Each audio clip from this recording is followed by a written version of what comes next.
नासिक खबरवां से शेयर कंदासीं। Islamabad high court Gilgit Baltistan जे अॻूणे चीफ जज जे हल्फिया बयान बाबत केस में राणा शमीम समेत लाॻापियल धुरियुनि खे शोकास नोटिस जारी करे छॾिया आहिनि।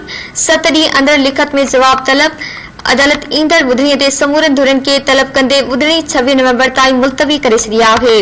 गिलगित बल्तिस्तान जे अॻूणे चीफ जज जे इंकशाफनि ते इस्लामाबाद हाई कोर्ट में पाण मुरादो नोटिस केस जी ॿुधणी थी। राणा शमीम भाउ जी फौतगीअ सबब गैर हाज़िर रहियो।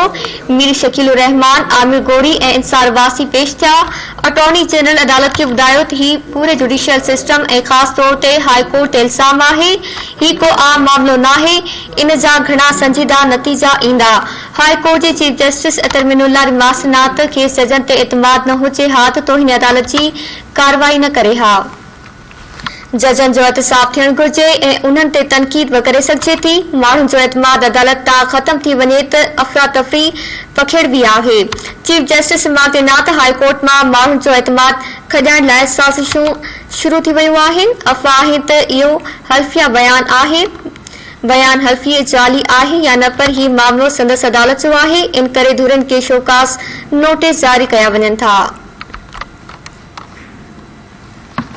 आगाह कई पिया खे इस्लामाबाद हाई कोर्ट गिलगित बल्तिस्तान जे अॻूणे चीफ जज जे हल्फिया बयान बाबत केस में राणा शमीम समेत लाॻापियल धुरियुनि खे शोकास नोटिस जारी करे छॾिया आहिनि।